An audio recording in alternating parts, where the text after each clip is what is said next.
Throwaway account for obvious reasons. I, 38M, have been married to my wife, Lena, 35F, for almost 10 years. At least, I thought I was married to Lena. Turns out, I was married to an actress with a secret life and a performance space built right into our house. I don't even know where to begin. Looking back, the warning signs were there, but they were like whispers in a crowded room. You hear something, but you tell yourself it was nothing. Our relationship started off solid. She was magnetic, charming, witty, always with this glint in her eye like she knew something I didn't. At first, it was intoxicating. Over time, that glint started to feel like a secret she was guarding. I'm a construction foreman and travel a few days every other week depending on the project. Lena works remotely as a graphic designer, well, that's what she said. The irony is that I used to think it was such a blessing to have a wife who could work from home. Flexible schedule, lots of time together. But then things started to shift. Subtly. She became territorial. Not in the possessive way, more like a cat who didn't want you poking around certain rooms. She kept the attic locked. Old insulation, she said once when I asked. Toxic dust. You don't want to breathe that in. I bought it. Why wouldn't I? I had no reason to doubt her. Then there were the nights when I'd be out of town and she'd suddenly stop answering my texts after 9 p.m. She blamed migraines, or needing to unplug, but the patterns became consistent. Always on the same nights. I shrugged it off, because we all have our rhythms, right? But the first real crack came 2 weeks ago. We started hearing noises above the ceiling. Like shuffling. Not loud enough to be a person, but enough to be annoying. Lena was weirdly unfazed. Probably a raccoon, she said, completely flat. We'll call someone. But she never did. So, I waited until she was at yoga and grabbed my flashlight. I figured I'd at least poke my head into the attic and see what I was dealing with. Maybe I'd need to patch up a hole or set a trap. I wasn't expecting what I found. There's no way to really prepare for something like that. But I'll get to that in the next part. I need a minute just to even write it down. Let me know if you want me to keep going. I'm still trying to figure out if I'm processing this or if I'm about to wake up. So, where was I? Right. The attic. I pulled down the ladder, which I had literally never used before. It creaked like it hadn't been touched in years. Already, that felt off. Lena was neurotic about cleaning and organizing. If there really was toxic insulation, why was the latch so worn? When I climbed up, I expected dust, maybe an old trunk or some forgotten Christmas decorations. What I didn't expect was a second door. Yep. Hidden behind some insulation panels was a door built into the attic wall. A door that didn't match the original structure of the house. Someone had added it, recently. Professionally. Almost like they knew what they were doing.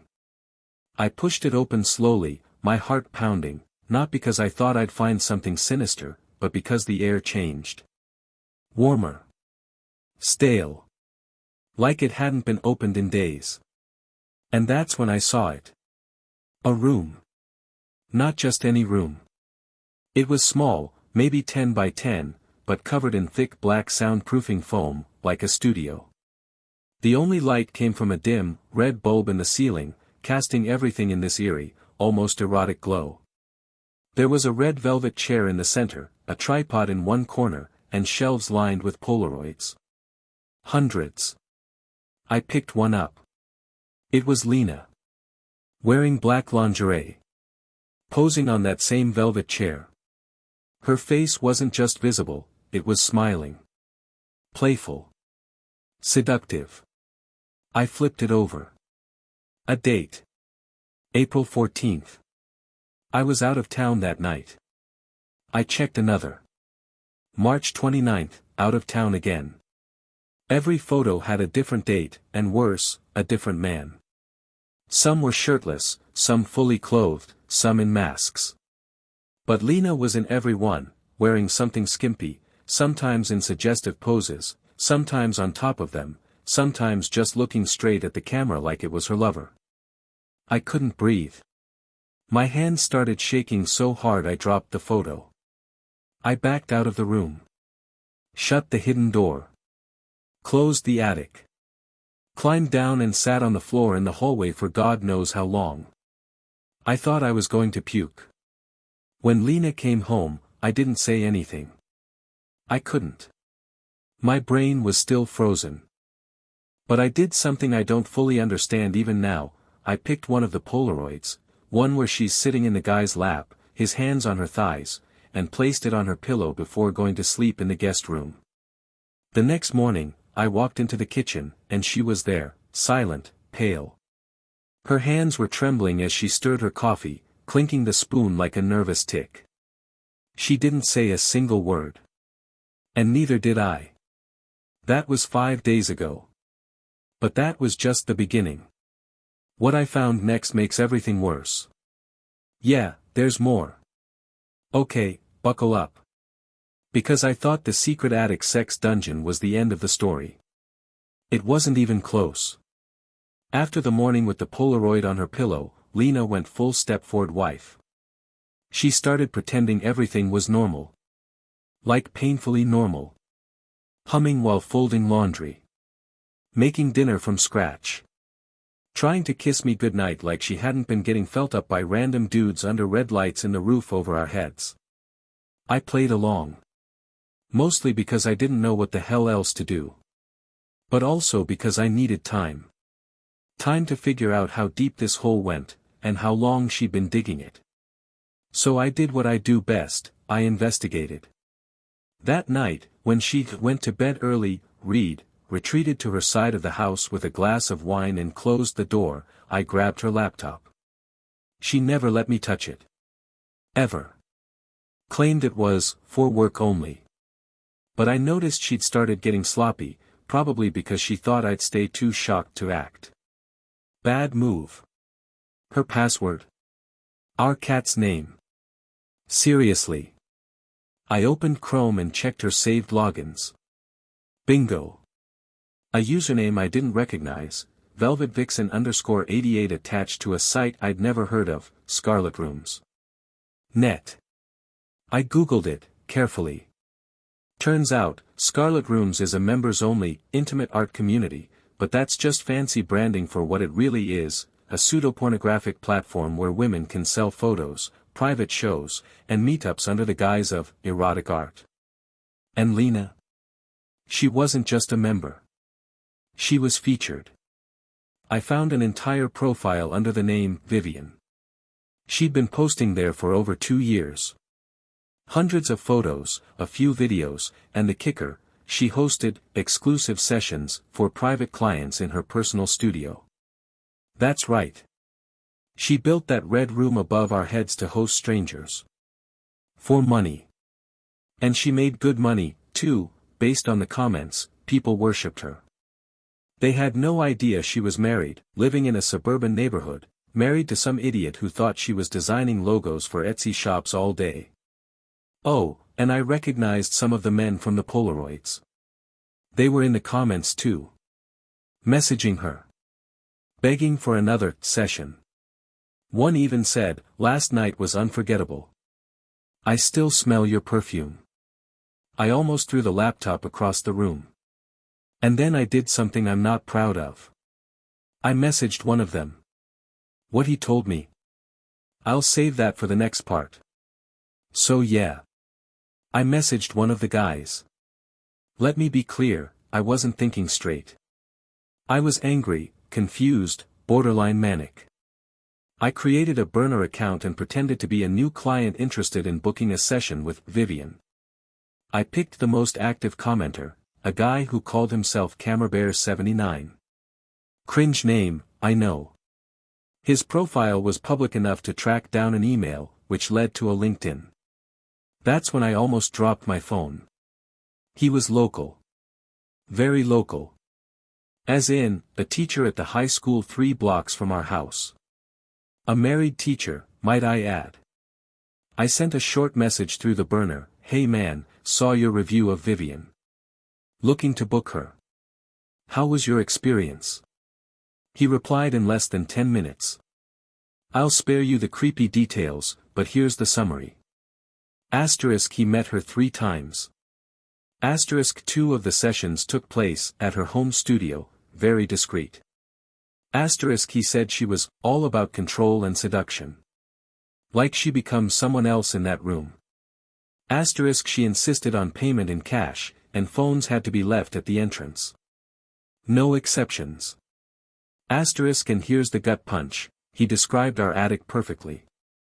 Red light, black foam, velvet chair, incense. Felt like a dream. She even had a routine. Candles. Wine. Music. Like she rehearsed it. I didn't reply. I just sat there, rereading that message over and over. My wife, the woman I shared a mortgage with, shared a bed with, thought I knew, was living a whole damn cinematic double life 2 floors above me. I started remembering weird things. The new cashmere robe she bought, on sale. The locked box in her closet. The envelopes of cash I once found and she claimed were client payments she hadn't deposited yet. Everything started clicking. I didn't sleep that night. Just lay there, watching her breathe on the other side of the bed, wondering who she was dreaming about.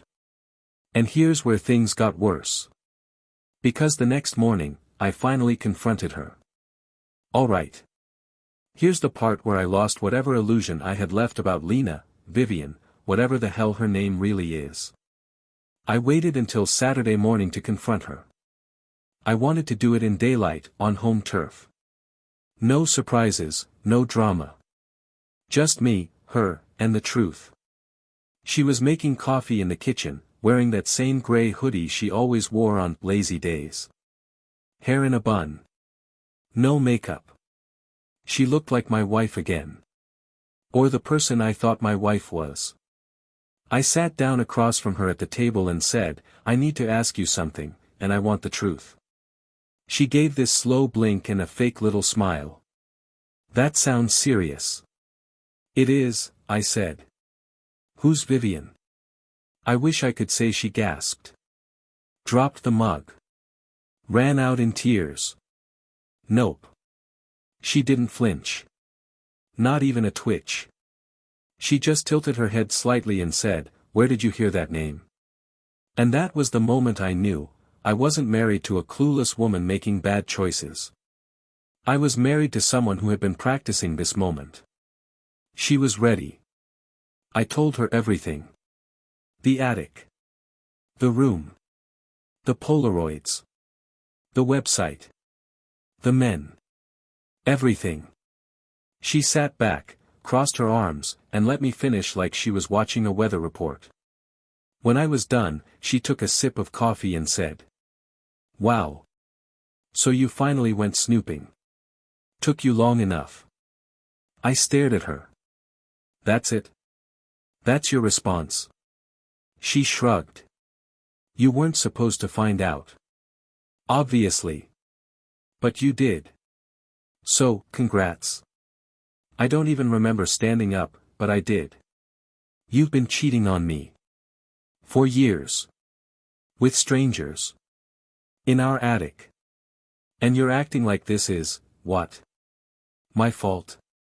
Her lips twisted into this smug little smirk. "It's not cheating if it's work." I almost laughed. Almost.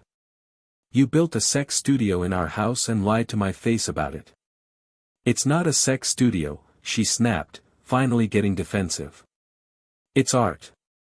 Performance. I built something, okay? You go off for days, barking orders at crews and sleeping in hotels. I needed something of my own. You needed to pose in lingerie for sweaty middle-aged men with usernames like CameraBear79. Her eyes narrowed. "So you did snoop." She never once apologized. Never said she regretted it. Instead, she flipped it around. "I've tried to be a good wife. You barely touch me anymore. You don't ask me how I feel. You think just being here is enough. I wanted to feel, wanted. Worshipped. And now that I have, I'm not giving that up. There it was. No remorse. Just ego. She didn't deny it. She owned it. Like she was proud. I left the house after that. Took a walk that lasted 4 hours. I didn't cry. I didn't scream.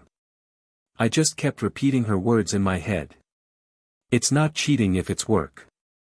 That line still haunts me. The next part of this hell ride? I didn't go back inside right away. I sat in my truck in the driveway for a while, staring at the house like it had betrayed me. Which, in a way, it had. It held her secrets. Hosted them. Every brick, every nail I once proudly maintained had become part of her game. Eventually, I went back in. Lena was nowhere to be seen. Just her empty coffee cup on the table, lipstick marks still visible. I walked right past it and headed straight for her closet. I wasn't even trying to hide it anymore. The gloves were off. I found the box right away. Top shelf. A black metal lockbox she once told me was for sentimental keepsakes. Inside? Cash. Stacks of it. Receipts. Sticky notes. Index cards with names, dates, dollar amounts. She literally kept a ledger. And I don't mean like, a few transactions. I mean dozens of men. Some regulars, some one-offs. Some paid her in cash, others in Bitcoin. Yes, she had a wallet. Some bought her gifts, designer shoes, high-end makeup, even a custom mirror with LED lighting that she thanked Benny Biceps 99 for in a note that read, "For our private sessions only kiss mark." There were codes she used too. *CB, full shoot, no touch, 90 minutes.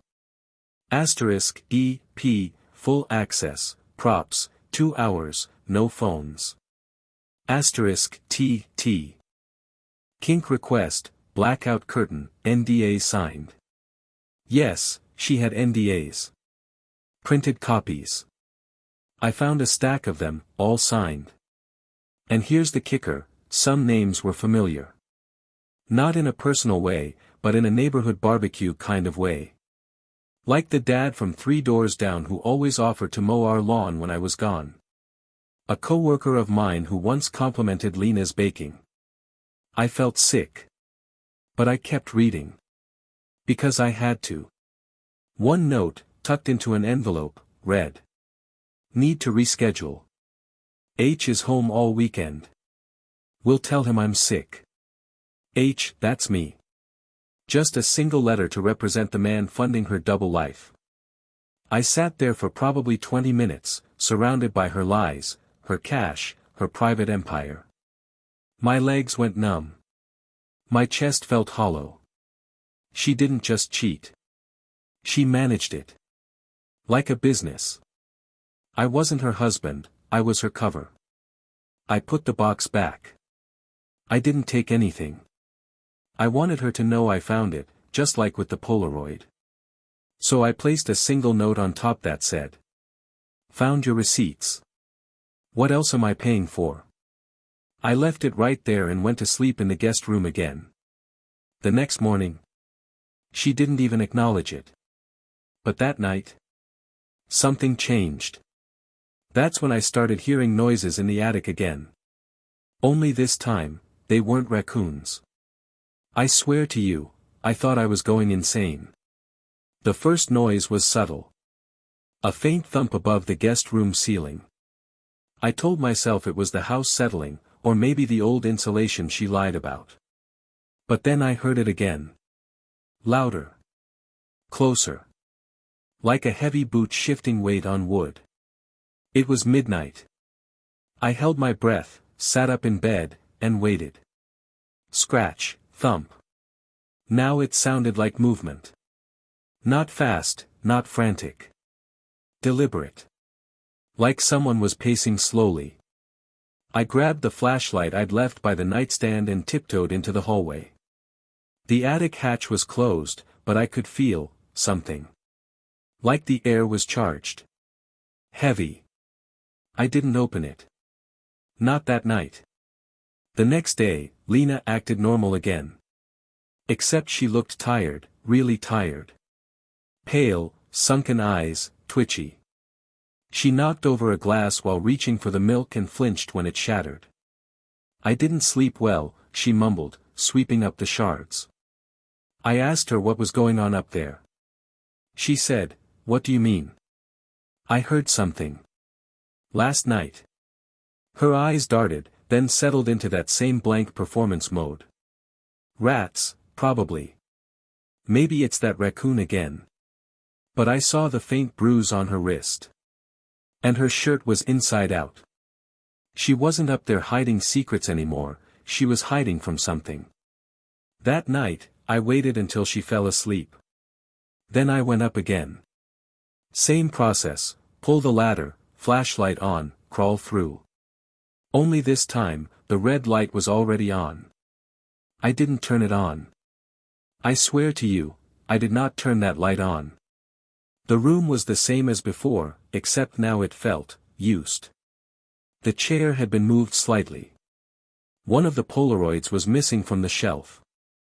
The incense burner was still warm. And there was something new on the wall. A single photo. Thumbtack dead center. It was me. Me, asleep in the guest room. Face turned slightly, one hand under the pillow. The photo hadn't been there before. And I didn't take it. I dropped the flashlight. Ran. Didn't sleep at all that night.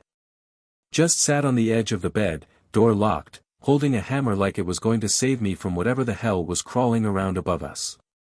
Lena avoided me the whole next day. But she knew. She knew I'd seen it. And still, no explanation. That's when I realized, this wasn't just cheating. This was a whole world she built, with me in it, as part of the lie. And if I hadn't found that raccoon, I would have kept living inside her performance like an oblivious audience member. But now. Now I wanted out. After finding the photo of me in the attic, thumbtacked like a trophy, I stopped pretending this was about just infidelity. This had gone beyond betrayal. This was psychological warfare. I wasn't living with a wife anymore. I was living with Vivian. And I had no idea what she was capable of when the cameras weren't rolling. So, I did what any man with half a survival instinct would do. I planned my escape. The trick was to do it without her knowing. Lena, Vivian, whatever mask she wore during the day, she wasn't stupid. She'd spent years hiding a secret life in our roof. You don't pull that off without being 3 steps ahead of the people around you. I started small. First, I opened a separate bank account. Transferred just enough every few days to avoid triggering any flags. I bought a burner phone with cash.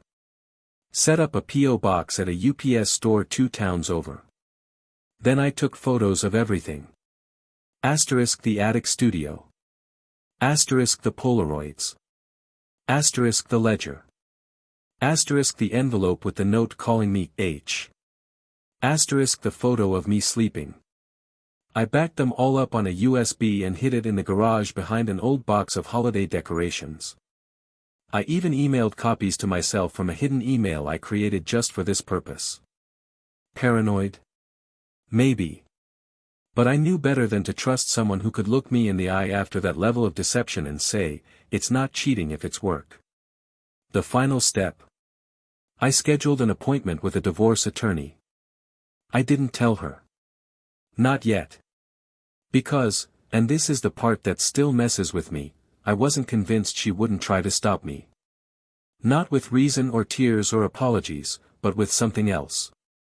Something manipulative. Or maybe even dangerous. I started locking my bedroom door at night. I kept the hammer by the bed. I told my work I needed time off for a family emergency. They didn't ask questions. Then, 4 nights ago, I woke up to the sound of her crying. Not quietly. Not the kind of sobbing meant to be hidden. She was outside the door, sitting on the hallway floor, wailing. I peeked through the crack. She wasn't alone. She was on the phone. Whispering. Urgently. Crying 1 second, furious the next. Saying things like. He knows, I think. No, I didn't show him that part. He found the picture. I don't know what he's going to do. That part. That sent chills down my spine. That part. What part hadn't I seen? There was more. And then, she started laughing. A soft, wet, broken little laugh. Like the sound a balloon makes when it deflates. I stayed behind the door. Didn't sleep. Didn't move. The next day, she acted like nothing happened. No tears. No mention of the phone call. But I had already decided. I had one final move before walking away, and it would be risky. But I had to know how deep this went. I couldn't leave without knowing everything. Not just for closure, but because I had a creeping, gnawing feeling that I wasn't just being lied to. I was being watched. So, I made a move I never thought I'd be capable of. I created bait. I took one of the USB drives where I had stored the evidence, copies of her photos, her fake profile, even a screen grab of that sick Vivian persona, and renamed it something simple. Vivian_client_list_complete. PDF. Then I left it. In the attic. Right there on the velvet chair under the red light, knowing full well she checked that room regularly. I didn't tell her. I didn't hint. I didn't ask. I waited. And I set up a second camera. See, the attic had no surveillance. Or so I thought. But I wasn't stupid. I picked up a motion-sensitive camera and planted it through the vent opening in the guest bedroom closet. It had just enough angle to catch the studio door. Then I left the house. I told her I was heading to my brother's place to cool off. Drove 6 blocks, parked, and watched the live feed from my phone. Hours passed. Nothing. Then, around 11:32 p.m. movement. She entered the attic in a black robe. Hair down. No makeup. Looked different. Not like the version of her I'd seen in the Polaroids. Not the confident, posing, smirking Vivian. This version. She was scared. She picked up the flash drive, turned it over, stared at it for a long time. And then she spoke. To no one. At least, no one visible. She whispered. I told you this would happen. You said he'd never find it. We can't keep doing this. I want out. He's not stupid like the others. The others? She dropped to her knees, right in front of the chair, clutching the drive like it was a live grenade. And then, this part makes my blood run cold, she looked up, directly toward the vent. I swear to God, she locked eyes with the camera. I nearly dropped my phone. She didn't scream. Didn't run. Just smiled. Like she knew I was watching. Like she had planned it too. The feed cut out 5 seconds later. Camera disabled. I raced home, but the attic was empty. The USB was gone. So was the red light. When I confronted her, finally, fully, she said the creepiest thing I've ever heard come out of a human mouth. You're not the first husband who's tried to catch me. I couldn't respond. But you're the first who made it this far. That night, I slept in my truck. Not because I was scared of what she'd do, but because I had no idea who else might be up there. Because that's the part that never left my mind. The Polaroids. The photo of me sleeping. The candlelit shadows on the wall that looked too tall to be hers. The voices I started hearing, whispering through the ceiling. Was it all her? Or was someone else living in that attic? Someone watching us. Someone waiting. I shouldn't have gone back up there. Every instinct told me to leave. To run. To let the lawyers and locksmiths handle it. But curiosity is a wicked thing, and when it sinks its hooks into you, logic doesn't stand a chance. It was 3 days after the flash drive trap. Lena, Vivian, was acting quiet. Not nervous.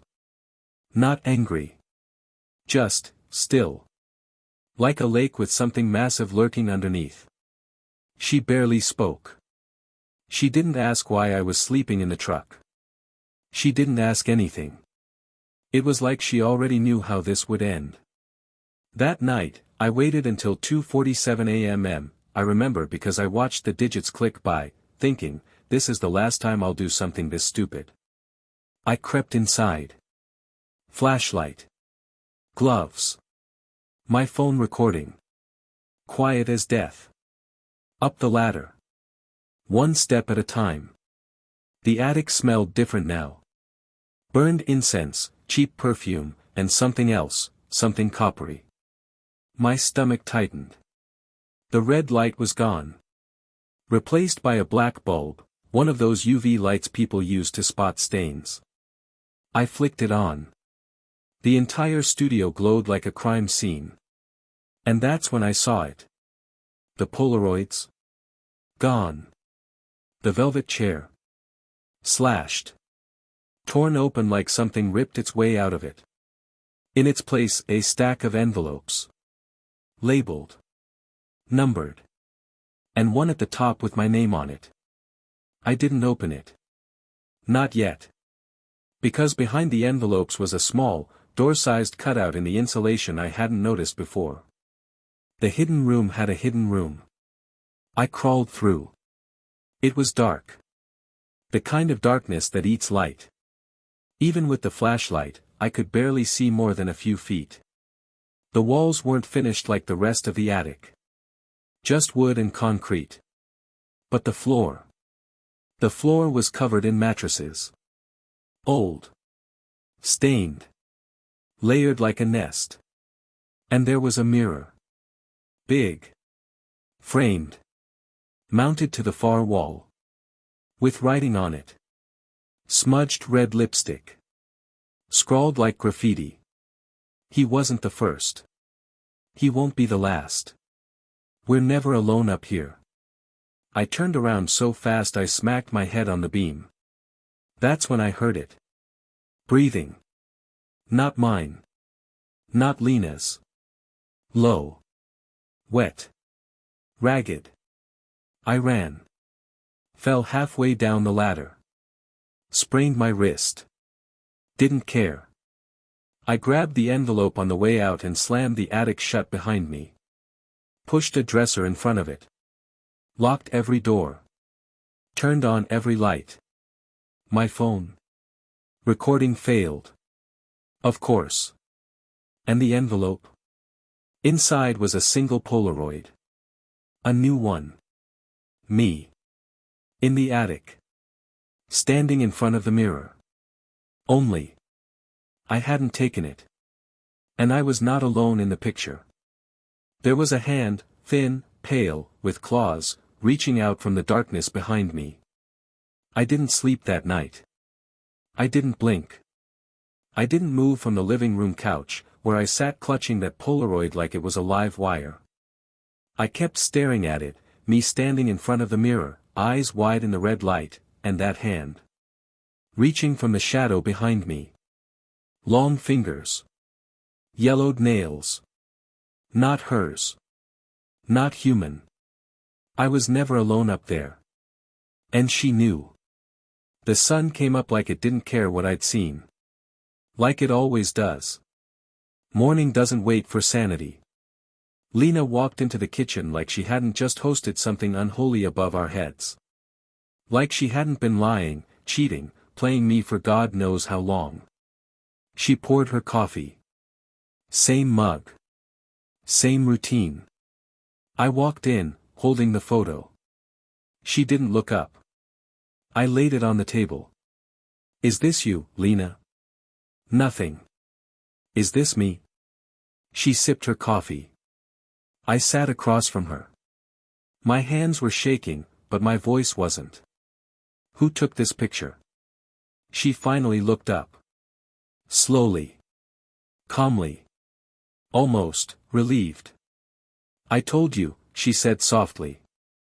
You're not the first. I don't care about the men anymore, I snapped. I care about that. I pointed to the hand in the photo.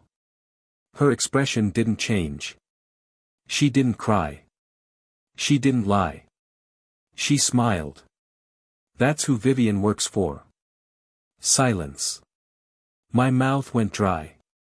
What are you talking about? She set the mug down and folded her hands neatly in front of her like she was about to explain a board game. People think sex work is about power. Or attention. Or money. And it is, in the beginning. But for some of us, it becomes something more. Something deeper. We open ourselves, not just to men, but to what's behind them. I stared at her. You're insane. She leaned forward. That studio was never for you. It wasn't even for them. It was for it. It watches. It listens. It feeds. I stood up, chest tight, ready to scream. You brought something into our home. She blinked, slow and snake-like. No, honey, she whispered. You did. I staggered back like I'd been punched. What? You opened the door. You climbed up. You saw it. That's the invitation. That's when it hit me. The breathing. The mirror. The missing Polaroid. The flash drive she didn't take. It was never about her hiding it from me. It was about it waiting for me to come find it. I didn't say another word. I walked out the front door, got in my truck, and drove. I left the house. I left her. I left whatever lives in that attic. And I never went back.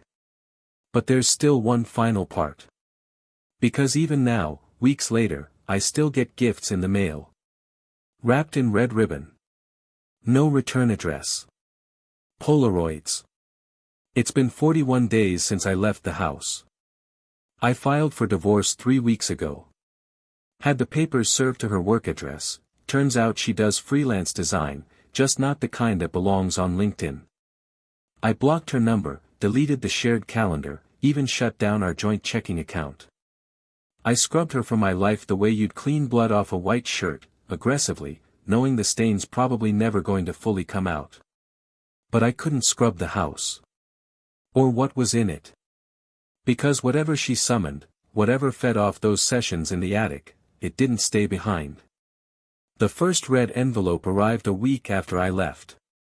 No name. No stamp. Just taped to the door of the motel where I was staying. Inside was a Polaroid. It was my old recliner, in the corner of our living room. Empty. But in the reflection of the TV screen, there was a face. Pale. Twisted. Watching. I moved motels. Didn't matter. A second envelope. This time, a picture of me sleeping. In the new motel room. Different angle than the one from the attic. Taken recently. From inside the room. The third envelope wasn't a photo. It was a drawing. A childlike sketch in crayon of a man standing in front of a ladder. Above him, in jagged red lines, the attic door. And peeking from the crack, 2 long arms and wide, black eyes. The caption in a shaky hand read, "Daddy opened the door." I threw up in the sink.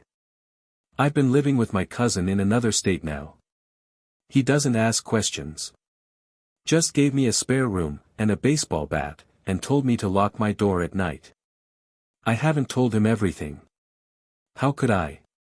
But here's what I have figured out. Asterisk Lena, or Vivian, or whoever she is now, never cared if I found out. Asterisk the studio wasn't just a place for infidelity. It was a ritual. A feeding ground. Asterisk, I wasn't the victim of an affair. I was the final act in a long, twisted performance. And the worst part? Sometimes, when I wake up in the early hours of the morning, I swear I hear something above me. Just for a second. Just a soft creak. Like something settling. Like weight on wood.